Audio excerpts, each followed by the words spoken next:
Since 2009, more than 50,000 presentations have touched the hearts and inspired millions of people around the world. We're talking about the TEDx program, and here to share more on its 12th year of galvanizing and influencing the Holy City is Mike Sotak, organizer of TEDxCharleston. Good to have you with us. Thank you for having me. So we've all heard of TED Talks. Yep. So what's the difference between a TED Talk and TEDx? Okay, so TED is kind of, we call it the mothership. It's the big organization that runs, initially many years ago, started big global events. So they still do that.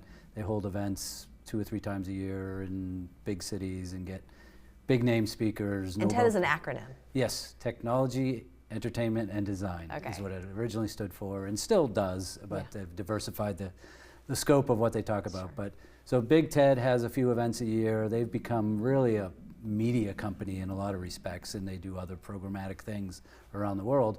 But along the way, they then sub-license the brand called TEDx, which just stands for a local version of TED. Anytime I want to look something up and I want to hear someone speak on it, it's usually a TEDx talk Totally. that I fall upon on YouTube usually. It's always the localized version of whatever the subject matter is. It's I mean, they've got over 3,000 TEDx events every amazing. year to pull from content from. So, you know, they've got this vast trove of just super interesting, thought-provoking, like you said, you Google or YouTube anything, because that's their platform.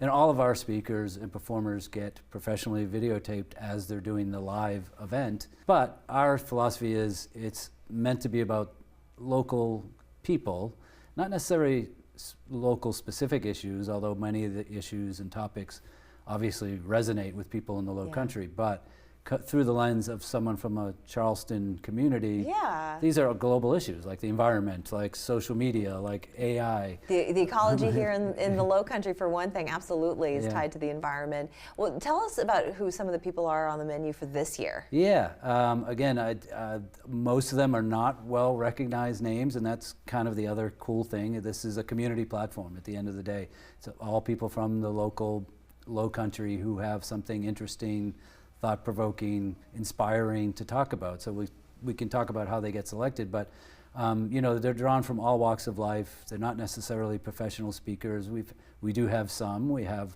colleague of yours, Carolyn Murray. Of course, yes, we love Carolyn.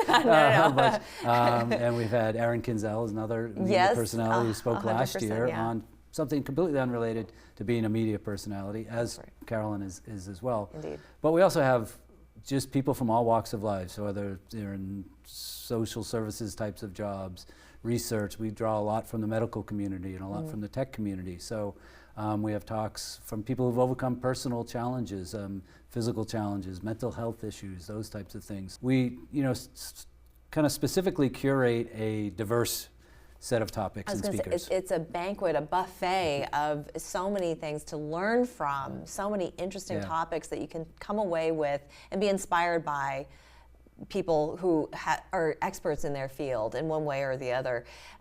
Real quick, selection process. Is it a grueling process? It is rigorous, I would say, and very selective. We have, you know, every year we get several hundred applications. So the application process opens months ago in the summertime, actually.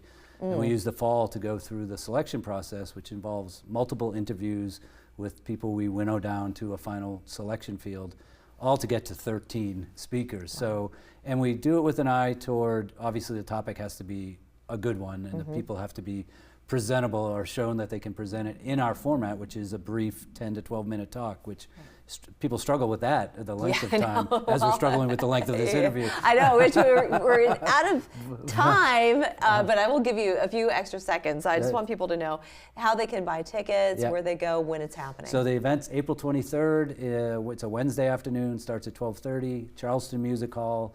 Go to their website, go to our website, TEDxCharleston.org, where you can also see who all the speakers are specifically, and you can click through or go to the music hall to buy the tickets. It's an afternoon event, and then we do an after party at the Share House, and we feature a bunch of local restaurants doing tasting of the menu. So sounds it's like such a fun full event. buffet. A full buffet indeed. Well, thank you so much, Mike, for sharing. Thanks for having me. I hope all your views come out. Absolutely. We'll be back after this.